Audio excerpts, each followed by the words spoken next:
DFA Online. News and events from different Philippine embassies and consulates around the world. DFA Online. Here on Radyo Pilipinas World Service. Good day, I am Win Peñano with today's DFA Online. The Philippines has formally presented its partial submission for an extended continental shelf in the West Philippine Sea before the United Nations Commission on the Limits of the Continental Shelf. The Department of Foreign Affairs, or DFA, said the submission covers the West Palawan region and reaffirms the country's commitment to the United Nations Charter, the 1982 UN Convention on the Law of the Sea, and a rules-based maritime order. Led by Philippine Ambassador Enrique Manalo, the delegation asked the UN Commission to consider relevant international rulings, including the 2016 South China Sea Arbitral Award, in evaluating the country's claim. The submission was prepared over 15 years by the National Mapping and Resource Information Authority together with the DFA and other government agencies. The Philippines said the move supports the peaceful settlement of maritime issues while protecting the country's sovereign rights, marine resources, and the livelihood of Filipinos. DFA Online. Here on Radyo Pilipinas World Service. In our news, American business leaders and investors from the U.S. Northeast and Midwest have visited the Philippines to explore new trade and investment opportunities. The business mission, organized by the Philippine Trade and Investment Center in New York, brought delegates to Manila, Clark, and Subic from July 6 to 10 as part of the celebration of the 80th anniversary of Philippines-U.S. diplomatic relations. Participants joined investments forum, business meetings, and discussions with government agencies to learn about the country's investment climate, economic reforms, and priority industries.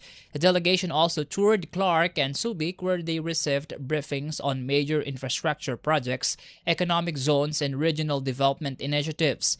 The Department of Foreign Affairs said the mission reflects the continuing efforts of the Philippines and the United States to strengthen trade, investment, and long-term economic cooperation. DFA Online. Here on Radyo Pilipinas World Service. More news from the Philippine Service Posts. The Maharlika Investment Corporation of the Philippines and Morocco's Itmar Capital have signed a Memorandum of Understanding aimed at strengthening cooperation between the two sovereign wealth funds.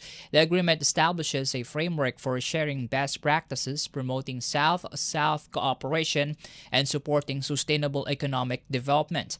Maharlika Investment Corporation President and CEO Rafael Consing said the partnership is a significant step toward the fund's full membership in the International Forum of Sovereign Wealth Funds.